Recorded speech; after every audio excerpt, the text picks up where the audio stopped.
성경 말씀은 사도행전 2장 43절에서 47절입니다. 제가 가진 성경책은 개역개정으로 신약 190페이지 있습니다.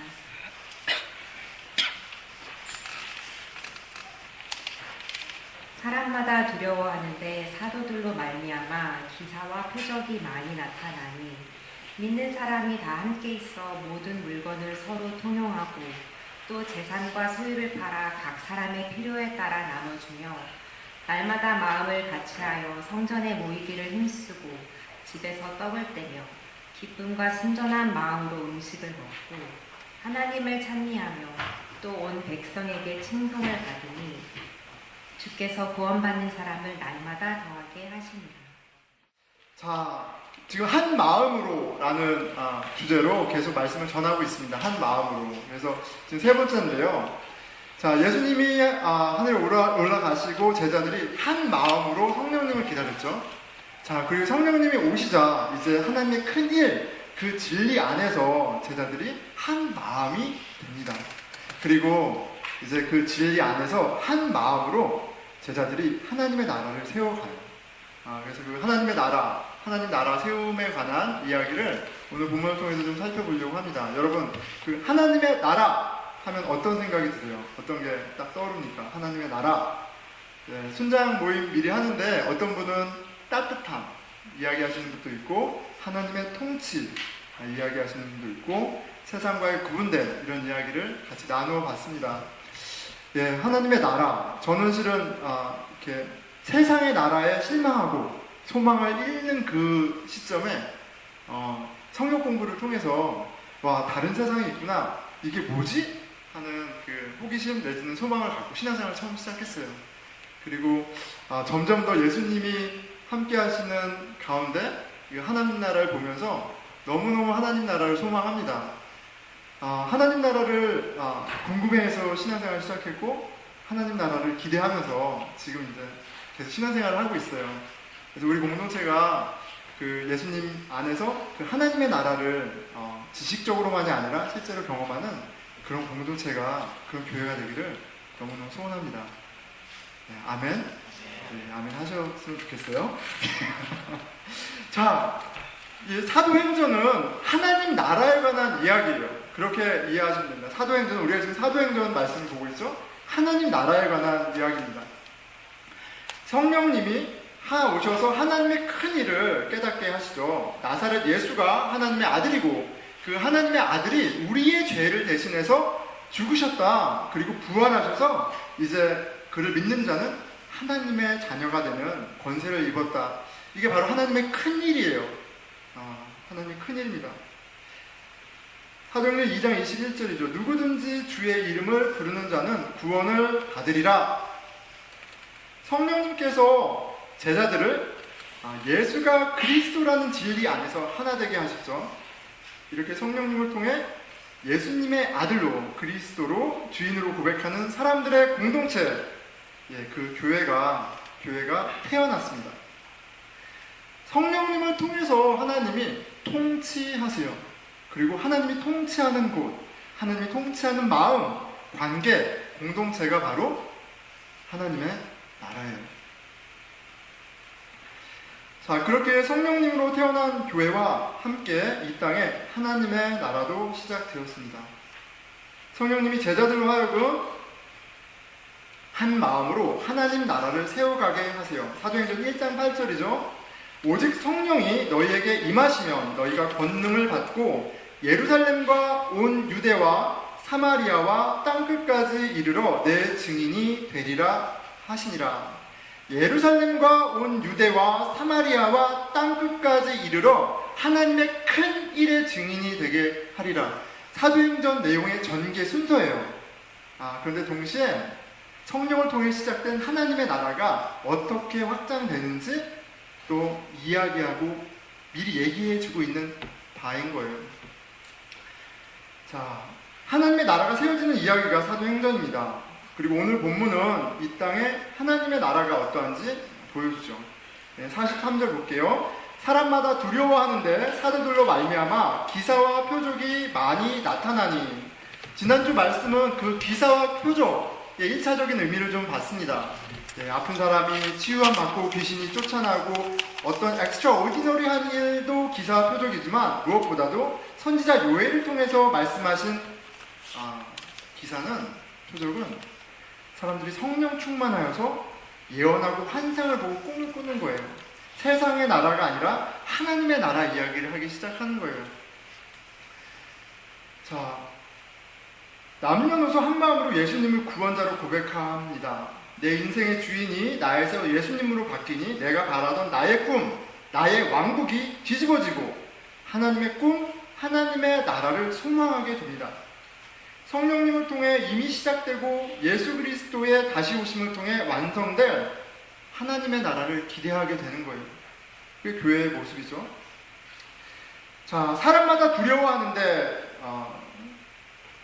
성령님은 사람들을 두렵게 합니다. 우리가 이제 성령님을 구할 때 성령님이 우리의 마음을 위로해 주시고 이렇게 살펴주시고 그런 걸 기대하잖아요. 그런데 성령님은 진리의 영이시기 때문에 우리를 두렵게 해요.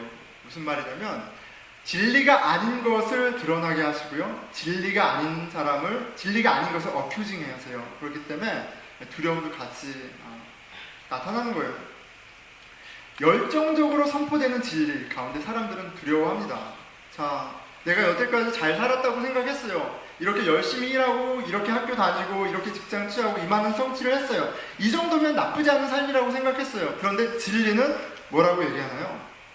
우리가 모두 다 죄인이라고 얘기를 해요. 우리에게 소망이 없다고 얘기를 해요. 이게 진리가 얘기하는 한 단면입니다. 모든 사람은 죄인이다. 이 세상은 하나님의 심판 아래 있다. 예수를 구원자로 영접하지 않는 자들에게는 하나님의 심판이 있을 것이다. 예수 외에는 생명의 길이 없다. 사람들의 마음을 흔들죠. 괴롭힙니다. 찌릅니다. 내가 행복의 길이라고 믿던 나의 진리를 의심하게 하고요. 내가 이 정도면 괜찮다고 생각했던 모든 근거들을 흔듭니다. 진리는 세상의 모든 가치들을 이렇게 다 embracing 하는 게 아니라 심판합니다. 진리가 드러날 때 진리가 아닌 게 드러나는 거예요. 우리가 사는 세상은 너가 좋아하는 게 진리야 라고 얘기하는 포스트 모더니즘 사회에 살고 있어요. 그냥 너는 너 방식대로 나는 나 방식대로 그렇게 좋은 게 좋은 거야. 너가 if that please you, that's your truth. 그렇게 얘기하는 세상에 살고 있어요. 그런데 성경은 그렇게 얘기하지 않아요. 예수 외에는 진리가 없다라고 얘기를 합니다. 요즘 시대에 이 기독교 진리만큼 사람을 불편하게 하고 괴롭히는 것이 없어요. 근데 분명히 말합니다.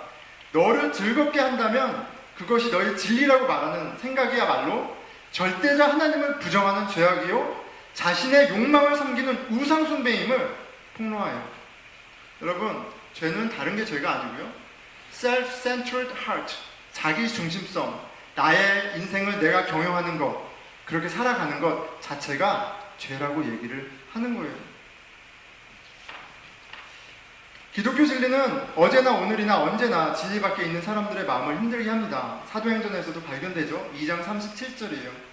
그들이 이 말을 듣고 마음이 찔려 베드로와 다른 사도들에게 물어 이르되 형제들아 우리가 어찌할꼬 하고는, 지금 마음이 불편한, 마음에 찔려 어찌할꼬 하는 사람들은 유월절과 그리고 유월절 절기를 맞이해서 세계 각국에서 천하 다른 나라에서 예루살렘으로 성지순례를 온 파이어스한 유대인들이에요. 열심히 나름대로 마음대로 산 사람들이 아니라 나름대로 하나님께 헌신하고 다 드리면서 성지순례를 예루살렘까지 온 사람들이에요. 그런데 그런 종교적인 열심, 깨끗한 삶, 그런 것도 그들을 구원할 수 없다.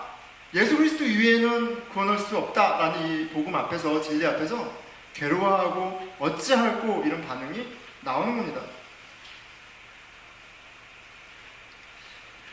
그들의 틀림이 은혜가 되어 구원의 문에 들어가죠. 또 다른 사람들은 그리스도의 진리에 대해 격렬히 저항합니다. 7장 54절이죠.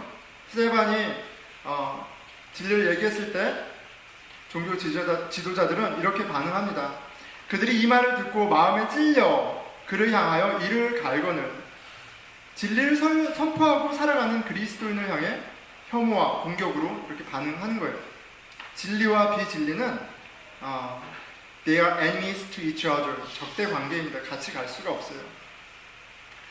교회의 첫 순교자 스데반은 예수는 그리스도라는 진리를 숨기거나 굽히지 않습니다. 그리고 비진리는 진리를 순순히 용납하지도 않습니다. 59절이죠. 그들이 돌로 스데반을 치니 스데반이 부르짖어 이르되 주 예수여 내 영혼을 받으시옵소서 하고, 성령 충만한 스데반을 통해서 우리는 신앙인의 싸움은 육의 싸움이 아니라 영의 싸움이라는 것을 알 수가 있습니다. 이게 무슨 말이냐면, 세상의 싸움은 논리적으로 이기든지 힘으로 이기든지 상대방을 제압하고 내리누르고 이기는 것이 세상의 방식이에요. 세상의 싸움이에요.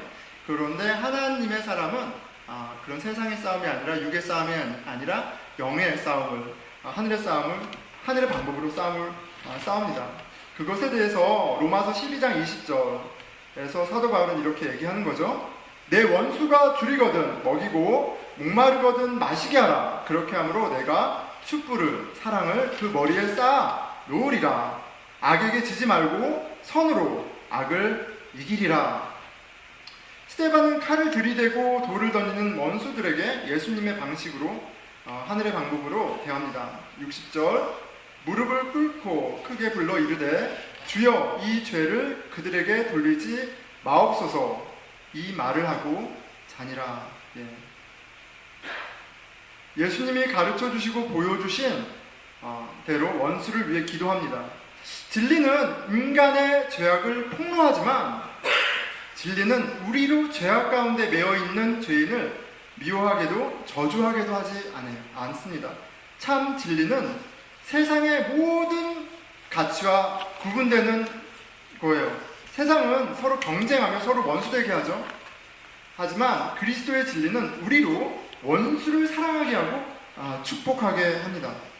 이게 굉장히 큰 차이인 거예요. 우리가 참 진리인 근거는 바로 이 세상에 없는 사랑, 은혜에 있는 거예요. 자, 어떻게 이런 모습이 가능합니까? 평생 경쟁하고 평생 싸우고 내 능력을 증명하며 살아온 우리가 그런 방식이 아니라 은혜와 자비와 사랑으로 반응하는, 그렇게 대하는 그런 삶이, 그 진리의 삶이 어떻게 가능한가요? 진리에 사로잡힌 사람에게만 볼 수 있는 모습이에요. 내가 살아왔던 방식을 생각하지 않게끔 할 정도의 강렬한 참 진리가 내 마음을 잡고 있을 때, 하나님의 그 큰 일이 나의 일이 될 때 우리는 전혀 다른 방식으로 관계를 맺고 삶을 살아갑니다. 복음을 깨달은 사람은 하나님 앞에 고백하게 되어 있습니다. 나를 위해 하나님의 아들이 오시고 죽을 수밖에 없었다는 사실을 깨달은 사람이라면, 그 진리가 진리인 사람이라면 내가 죄수 중에 괴수인 것을 고백할 수밖에 없어요.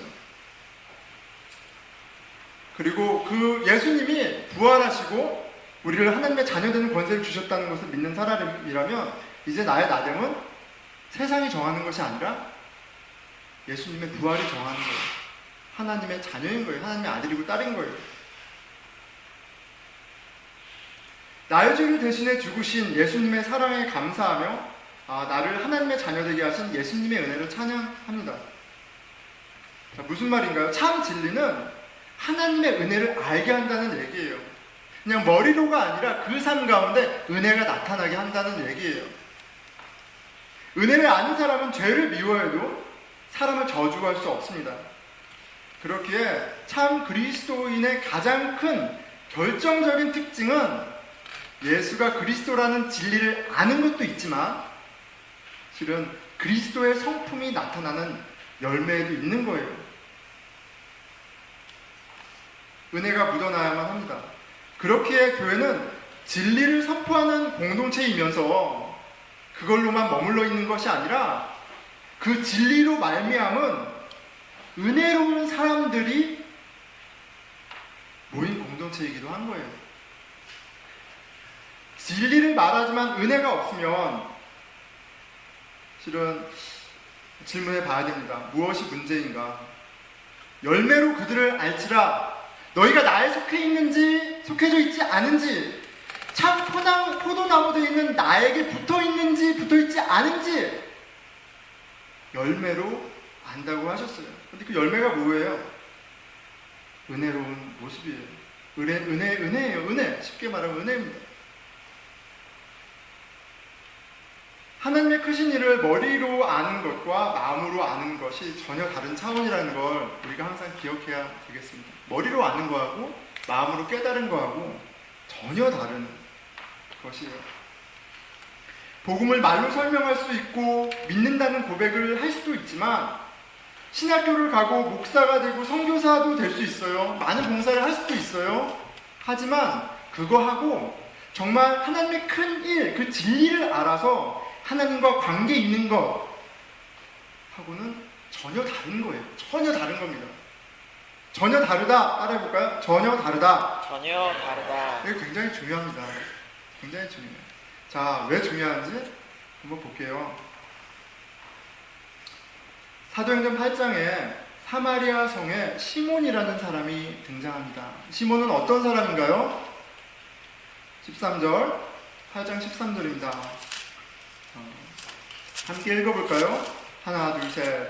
시몬도 믿고 세례받은 후에 전심으로 빌립을 따라다니며 그 나타나는 표적과 큰 능력을 보고 놀라나니. 자, 시몬은 어떤 사람입니까? 지금으로 치면 세례교인이에요. 세례 받았잖아요. 예수 그리스도를 주로 영접했어요. 세례 받았습니다. 그리고 어떻게 사나요? 자기 일만 열심히 하나요? 아니에요. 빌립을 전심으로 빌립을 쫓아다니고 있어요. 빌립 뭐 하는 사람이에요? 복음 전하는 사람이에요. 교회 일에 올인하고 있어요. 세례교인 되고 나서. 자, 정식 멤버가 되고 종교생활도 열심히 합니다. 하지만 그가 성령님을 구하는 목적을 보면서 그의 그리스도인이 된 동기를 알 수 있죠.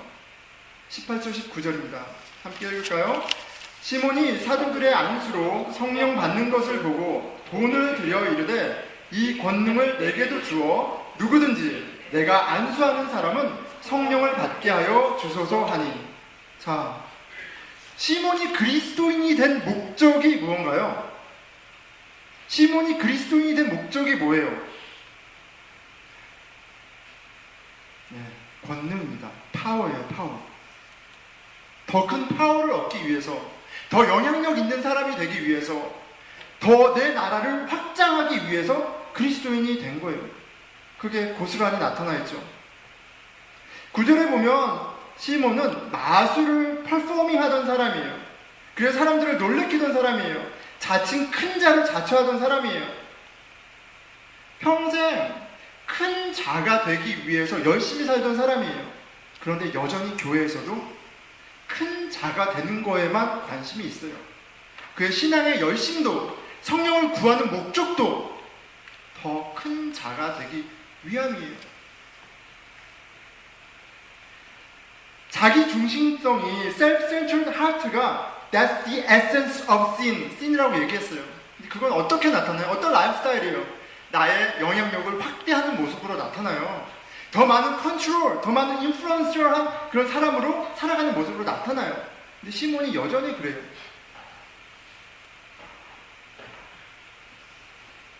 기독교 신앙은 자신의 기득권을 지키고 확대하는 방편으로 삼는 사람입니다. 그런 사람들은 시몬과 다를 것이 없죠. 자, 그런데 여러분, 남 얘기가 아니에요. self-centered heart, 그리고 인플루언셜 하기 위해서 하는 것, 남 얘기가 아니에요. 무슨 얘기냐면 이거는 죄의 본질이에요. 우리가 conscious, unconscious 그런 텐던스가 있어요. 그런 경향이 있어요. 내 사람을 만들죠. 내 편을 만들죠. 내 영향력을 과시하죠. 그게 다 이런 근본에서 있어요. 의식하지 않아도 그렇습니다. 여러분, 오늘 아침에 저희 아이들이 아이들 통해서도 봐요. 한이가 제가 뭘 못하게 하면 바로 이렇게 얘기하죠. 아빠는 나를 사랑하지 않아. 그쵸? 엄마는 나를 사랑해. 이렇게 딱 편을 만들어요. 딱. 그러다가 한 1분 있다가 엄마가 뭘 못하게 하면 딱 바뀝니다. 엄마는 나를 사랑하지 않아. 아빠는 나를 사랑해. 뭐 하는 거예요? 파워죠, 파워. 파워 싸움하고 있는 거예요, 여러분.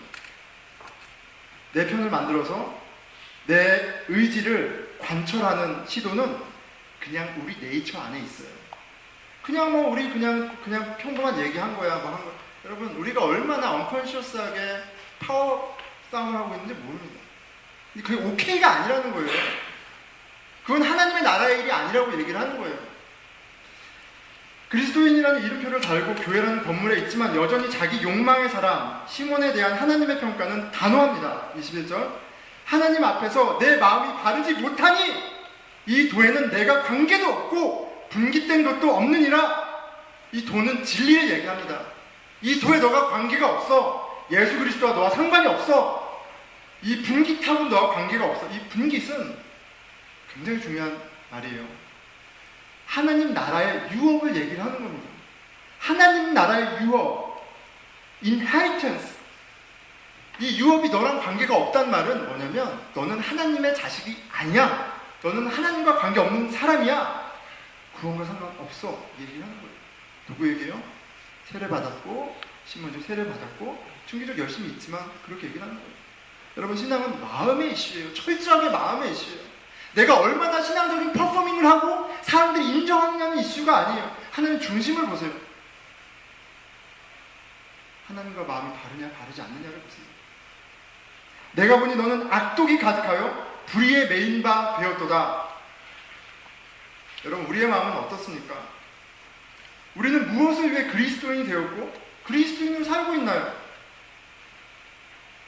마음의 중심이 바르지 않으면 내가 하나님의 나라를 바라보는 것이 아니라 나의 나라를 확장하는데 몰입해 있다면 무의식적으로 방치하고 있다면 그건 간단한 이슈가 아니에요. 간단한 이슈가 아닙니다. 우리의 모든 신앙이 헛된 거예요. 예수님하고 아무런 관계가 없는데 무슨 소용이에요? 이미 세례를 받고 그리스도인이 된 시몬에게 베드로가 말하고 있는 거예요. 그러므로 너의 이 악함을 회개하고 주께 기도하라. 혹 마음에 품은 것을 사하여 주시리라. 우리의 마음의 중심을 들추시고 찌르시는 성령의 역사와 우리의 회개는 그냥 과거에 단 한 번만 이루어지는 것이 아니고요. 우리가 매일매일 말씀 가운데 경험하는 것이 마땅합니다. 왜 우리가 말씀 매일 묵상하자 그래요? 왼쪽으로 가야 됩니까? 오른쪽으로 가야 됩니까? 짠이 아니에요. 이거는 그게 아니죠. 하나님의 말씀이 하나님의 큰 일을 우리에게 깨닫게 하세요. 우리의 죄를 깨닫게 하시고 우리의 참주인이 누군지를 다시 기억나게 하시고 우리가 무엇을 위해 살아야 되는지 들추세요. 우리가 어긋나 있다면 그걸 어큐징 하세요. 매일매일 회개 또 그로 인한 하나님의 은혜가 경험되는 게 신자의 삶이에요. 참 진리에 거해있는 사람의 삶입니다. 하루를 여는 첫 단추가 되어야 돼요. 매일 말씀을 읽고 묵상하는 목적이 여기에 있습니다. 시몬과 같은 사람들로 가득 차 있는 교회라면 아무리 교회 멋진 건물 안에 있고 신앙 고백을 잘 따라하고 예배가 있고 종교 활동이 있어도 그거는 교회가 아닙니다. 자신의 이해관계로 모였거나 자아 실현을 위해 모인 것 뿐이에요. 세상에서 인정받지 못하는 것 교회에서 인정받으려고 서 있는 것 뿐이에요. 여러분 우리는 무엇을 위해서 신앙생활을 하고 있나요? 저는 어떤 분들이 오해하기도 하지만 교회에서의 사역을 그렇게 중요하게 여기지 않습니다.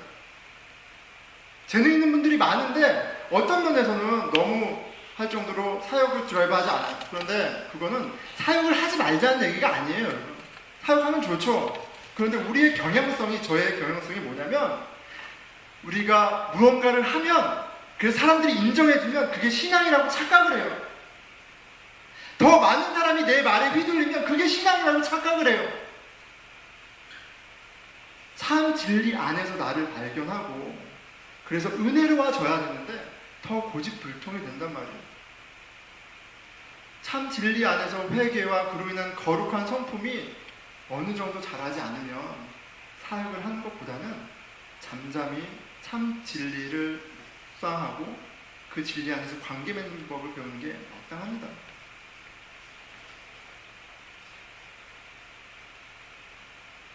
교회를 교회되게 하는 것은 성령님을 통한 진리의 바른 선포와 진실한 회개, 그리고 성령의 열매인 은혜로운 성품이에요. 그리스도의 모습이에요. 자, 이거는 은혜니까 다 괜찮다는 얘기는 절대 아닙니다. 죄에 대한 자각과 찔림, 그로 인한 회개, 그리고 그 가운데 부어주는 은혜. 죄에 대해 누구보다 민감하죠. 하지만 누구보다도 은혜로운 사람, 스테반과 같은 사람, 성경에만 있는 것이 아니라 참 진리가 트랜스포밍하는 캐릭터예요. 죄를 미워하지만 죄에 묶여 신음하는 인생에게 한없이 자비롭고 은혜롭습니다. 성령 충만해서 은혜로운 공동체, 은혜를 경험하게 되는 공동체의 모습, 그게 바로 오늘 본문의 모습이에요. 자, 그런데 오늘 본문 모습을 보기에 앞서 다시 한번 한 가지 명심할 게 있습니다. 언제나 어디서나 믿음이 선행에 우선합니다. 무슨 말이냐면, 우리가 착한 일을 막 찾아가지고 어떤 게 좋은 그리스도인의 일이야 라고 찾아서 그거를 해서 믿음이 생기는 게 아니라, 우리가 참 믿음이 생기면 그 참 믿음이 우리를 바꾸는 거예요. 그게 가장 중요해요. 진리가 우리로 은혜로운 사람이 되게 하는 거지, 이런 모습이, 이런 캐러고리가 은혜로운 사람이니까 이렇게 한다고 해서 참 진리가 되는 게 아니에요. 왜냐하면 오늘 그 하나님의 나라의 모습은 너무나 선해요. 가진 것들을 서로 나누고 서로의 필요를 채워주고 얼마나 선한 모습이에요. 그런데 여전히 그게 신앙의 본질이 아니에요. 우리가 참 진리 안에 한 가족이 되었기 때문에 그걸 하는 거예요. 그걸 한다고 해서 하나님하고 복음하고 관계 있는 게 아니에요. 우리가 얼마나 많은 선행과 열심으로 자기를 치장하고 자기 이름을 높입니까? 매일매일 경험하잖아요. 자, 성령으로 한 마음이 된 사람들, 하나님의 큰 일, 진리에 마음이 사로잡힌 사람들은 이 땅에서 예수님 안에서 하나님의 나라를 일구어 갑니다. 하나님의 은혜가 보여요. 믿는 사람이 다 함께 있어 모든 물건을 서로 통용하고 또 재산과 소유를 팔아 각 사람의 필요를 따라 나누어주며, 하나님의 나라는 서로의 필요를 채워줍니다. 다른 말로 하면 가난한 사람이 없어요. 물질적인 부분뿐만이 아니라 정서적인 부분만에도 채워줌이 있습니다. 자, 그런데 이 공산주의는 아니에요. 왜냐하면 강제적으로 하는 것이 아니에요. 철저히 발런티어리 하는, 자발적으로 하는 거예요. 은혜 받았기 때문에 은혜를 나누는 거예요. 믿음의 분량만큼 자발적으로 자신의 것을 나눕니다. 누구도 누구에게 강요할 수 없습니다. 성령님 많이 하시는 거예요. 내가 나의 물건을 다른 사람에게 내어주고 나의 것으로 다른 사람의 필요를 채워주는 것은 성령님을 통해 내가 깨달음을 얻었기 때문이에요. 하나님이 만물의 주인이시구나. 나는 여태까지 내가 열심히 살아서 보스턴도 미국도 오고 학교도 들어가고 졸업도 했는지 알았는데, 내가 하나님을 만나고 보니까 아버지 이 부모를 만난 것도, 이런 상황도, 이런 교수님을 만난 것도, 이런 모든 것들이 99.9999가 하나님의 은혜 가운데 있구나. 참 진리가 그걸 가르쳐 주잖아요. 내 것이 아무것도 없구나. 내가 자격이 없는데 하나님의 자녀가 되었구나. 그 은혜가 내 안에 꽉 찬 때 우리가 은혜로워지는 거예요. 예전에는 범준 형제랑 저랑 아무 상관 없는 사람이었어요. 그런데 범준 형제가 범준 형제로 보이는 게 아니라 하나님의 아들로, 우리 아버지의 같은 식구로 보이니까 어떻게 이용하지가 아니죠. 어떻게 저 사람의 필요를 채워줄까? 어떻게 이 사람에게 힘이 되어줄까? 그런 걸 생각할 수밖에 없는 거예요. 참 진리는 은혜로운 모습으로 증명됩니다. 그게 우리 초대교회, 예루살렘 교회의 모습이에요. 가족이면 서로 경쟁이 아니라 약점을 덮어주는 은혜가 가득한 것이 당연합니다. 아버지가 자식에게 원하는 것은 그거죠. 아버지가 자식에게 원하는 것은 서로 핍박하면서 교회 건물 세우라는 게 아니에요. 서로 돌봐주라는 거죠. 성령으로 참 진리 안에서 하나님의 나라를 세워가는 은혜가 가득한 교회의 모습은, 하나님 나라의 모습을 우리가 예루살렘 교회에서 보게 됩니다. 자, 그런데 그런 예루살렘 교회도 문제가 있었어요. 그 문제를 기록하고 있죠.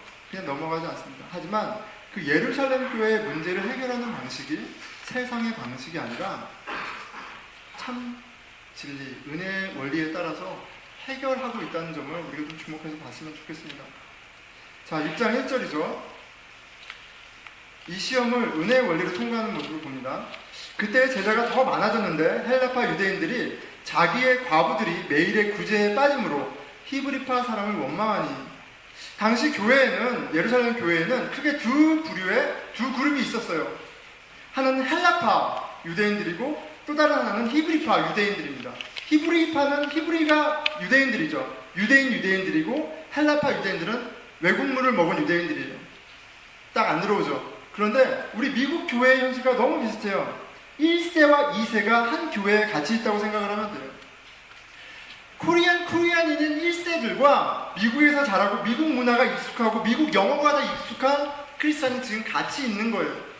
같이 있는데 문화의 차이로 물과 기름처럼 나뉘어져 있는 모습이 지금 예루살렘 교회에 있는 겁니다. 실제로 얼마나 구체적인 차별이 있었는지 알 수 없지만 문제가 일어났어요. 헬라파 유대인들이, 우리로 치면 2세들이 차별을 받은 거예요. 왜 우리는 항상 지하에서 예배를 드리고, 왜 우리 성교비로는 우리는 항상 조금뿐이 안 오고, 왜 1세들 주도로 다 되고, 막 이런 컴플레인들이 막 올라오는 거예요. 우리도 지금 열심히 하는데 막 이런 컴플레인들이 막 올라오는 거예요. 헬라파 과부들이 구제에 빠지는 일이 있었다. 분쟁이 일어났습니다. 자, 그런데 의도적으로 뺐을까요? 어땠을까요? 잘 모르겠어요. 그거는 이렇게 은혜가 충만한데 의도적으로 그렇게 차별했을까? 그런데 이민교회도 그렇거든요. 1세분들이 가장 헌금을 많이 하세요. 피땀으로 교회를 세웠어요. 그리고 그러니까 당연히 교회 주도권이 1세에게 있을 수밖에 없죠. 그런데 그 상황 자체만으로도 2세들은 차별받고 있고, 그리고 무언가 불합리하고 그런 느낌을, 모르겠습니다. 우리 교회는 그 정도는 아니니까. 근데 어쨌든 지금 예루살렘 교회에 그런 문제가 있어요. 자, 그런데 이런 문제가 있을 때 세상의 방식은 이런 거죠. 두 가지 중에 하나입니다. 실제적으로 사회 가운데 언페어한 것이 있었는지 찾아내요. 인베스티게이트해서 CCBB를 가리는 게 한 가지 방법이에요. 또 하나는 그냥 덮어버리죠. 은혜로 참아. 아니면 은혜로 덮어버려요. 그런데 그냥 덮는 건 은혜가 아닙니다. 기독교의 은혜는 누군가 책임을 지는 게 기독교의 은혜예요. 예수님이 우리의 죄를 담당하셨기 때문에, 그 책임을 지셨기 때문에 우리가 구원받은 거예요. 그러니까 우리 은혜의 원리를 얘기할 때는, 은혜의 원리는 누군가 약한 사람을 위해서 책임을 지는 거예요. 그 잘못을 대신 감당하는 거예요. 그리고 그 방법이 지금 우리 예루살렘 교회를 통해서 우리가 발견하게 되는 은혜의 원리예요. 높은 자가 낮아지고 가진 자가 내려놓음으로 시험을 풀어갑니다. 히브리파 유대인이 있었던 사도들에게 이 은혜의 원리를 발견하게 되죠. 2절, 12사도가 모든 제자를 불러 이르되 우리가 하나님의 말씀을 제쳐놓고 접대를 일삼는 것이 마땅하지 아니하니. 자, 이 말씀만 보면 마치 섬김사역이 열등하고 말씀사역이 가장 더 우월한 것처럼 보여요. 말씀을 제쳐놓고 접대하는 게 가당치 않다. 그러니까 우리는 말씀만 보자. 이렇게만 적용할 게 아니에요. 왜냐하면 이 컨텍스트는 지금 차별의 문제를 해결하는 데 있어서 얘기하고 있다는 것을 좀 주의해서 볼 필요가 있어요. 교회 안의 분란을 해결하는 대안으로 지금 사도의 역할을 구분짓고 있는 맥락이 있는 거예요. 컨텍스트가 있어요. 자, 그리고 여기서 접대는, 구제는 단순히 섬기는 차원이 아니에요. 무엇이냐면 여기서 얘기하는 접대는 재정 운영에 관한 부분이에요. 돈에 관한 이슈예요. 지금 이 교회는 작은 교회가 아니에요. 20명, 30명 모이는 교회가 아니죠. 3,000명, 5,000명 모이는 교회가 됐어요. 11조 하는 교회도 아니에요. 10에 10조를 하는 교회예요. 재정이 엄청나게 많은 교회예요. 엄청나게 많은 캐시들이 플로우하고 있어요. 여러분, 한번 생각해 볼까요? 성경교사, 중보기도의 역할이 매력적입니까? 아니면 수억, 수십억을 내가 만지고 그거를 집행하는, 결정을 하는 역할이 더 매력적입니까? 어떤 게 세상에서 더 영향력이 있나요? 세상은 누가 더 영향력이 있어요? 돈 많은 사람, 돈을 마음대로 쓸 수 있는 사람이 더 영향력 있잖아요. 그게 더 매력적인 거 아니에요? 자, 그런데 사도들은 그 권리를 포기하는 거예요.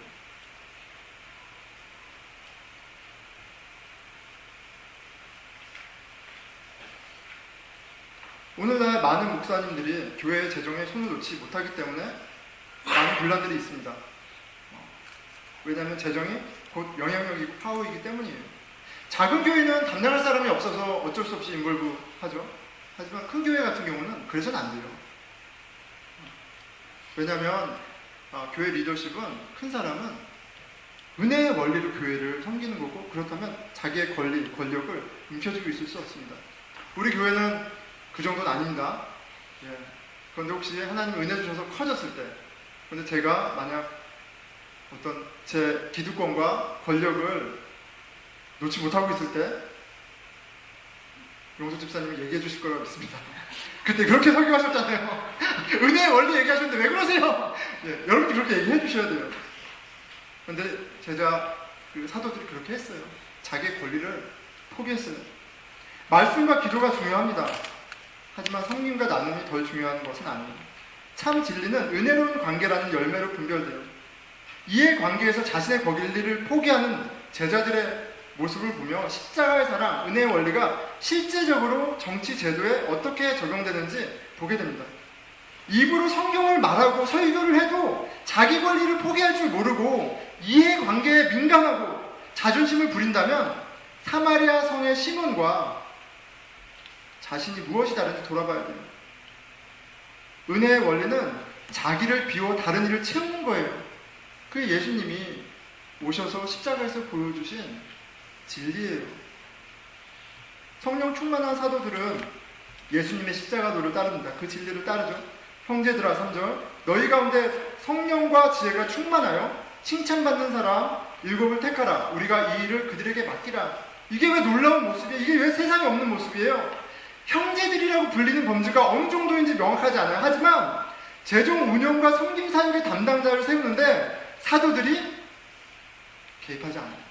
형제들아, 여러분들이 세우세요. 나는 이제 스텝백 합니다. 여러분, 얼마나 많은 교회가 후임자를 원로 목사님이 세워서 그걸 많은 문제가 일어나요. 왜 후임자를 원로 목사님이 결정하세요? 영향력을 놓지 않으려고 그러는 거예요. 그런데 이렇게 큰 일에 사도들이 어떻게 얘기해요? 그들은 그 모든 결정들을 그냥 형제들에게 맡겨버려요.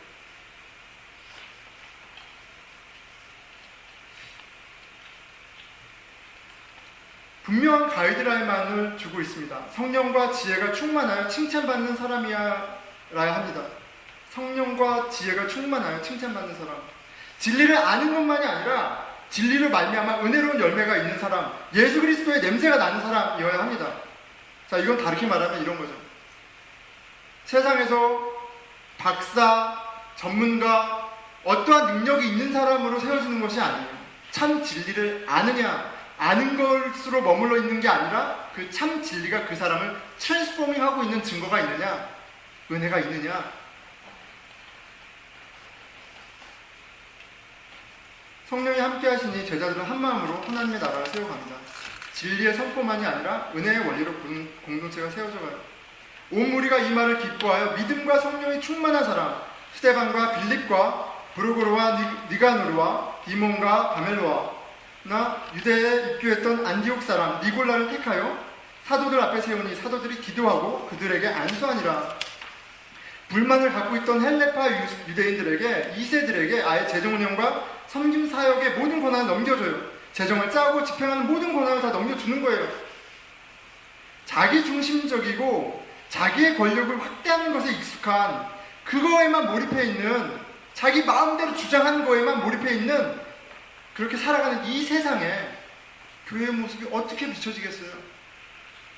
놀라운 모습이에요. 전혀 다른 원리로 움직이고 있잖아요. 건물이 아니라 은혜의 원리가 역사하는 교회는 그것 자체로 복음입니다. 7절, 하나님의 말씀이 점점 왕성하여 예루살렘에 있는 제자의 수가 더 심히 많아지고 허다한 제사장의 무리도 이 도회, 이 진리에 복종하니라. 하나님의 말씀이 능력으로 역사하고 나타나는 공동체. 교회는 참 이상합니다. 사람들을 불편하게 해요. 단단해져 있는 마음을 찌르며 죽어있는 양심을 깨웁니다. 사람을 괴롭힙니다. 내 멋대로 마음대로 살지 못하게 해요. 그런데 그렇게 불편해했던 사람들조차도 교회를 칭찬해요. 교회를 부러워해요. 교회를 알고 싶어해요. 왜요? 세상에 없는 은혜가 있기 때문에 그래요. 세상에 없는 different kind가 교회에 있기 때문에 그래요. 하나님 나라가 교회에 있기 때문에 그래요.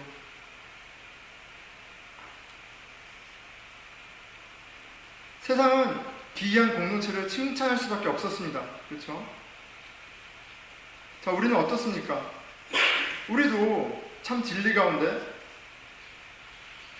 은혜의 공동체라면 우리 가운데 사람을 외모로 평가하거나 가난한 사람들, 공부하지 못한 사람들, 세상의 기준으로 차별받던 사람들, 그들을 존귀하게 대하는 그런 은혜의 모습이 있어야만 할 거예요.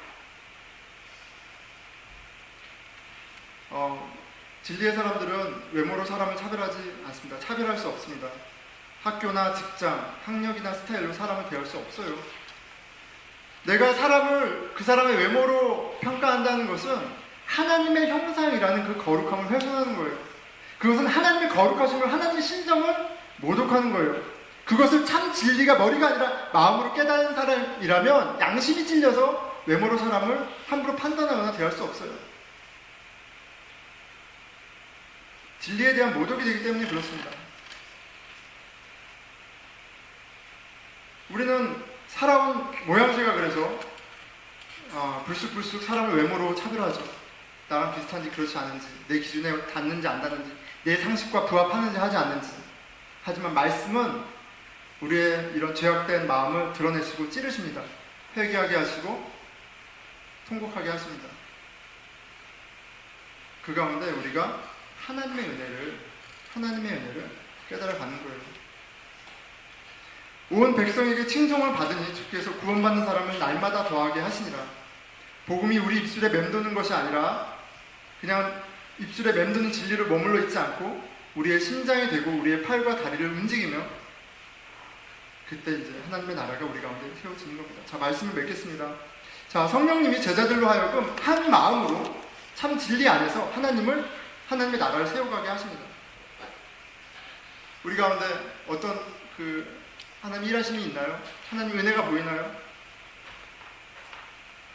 아니면 아직도 사마리아 성의 시몬과 같은 마음으로 종교 생활을 한다면 나의 욕망을 위해서 내가 원하는 바를 이루기 위해서 하나님의 백마저도 내가 써야 된다는 그런 마음 자세로 신앙생활을 한다면 세상에서 인정받지 못하는 걸 교회에서 인정받기 위해서 그 공허함을 채우기 위한 신앙생활이라면 아무리 신앙생활 열심히 해도 교회를 백날 나와도 하나님 나라와는 상관이 없습니다.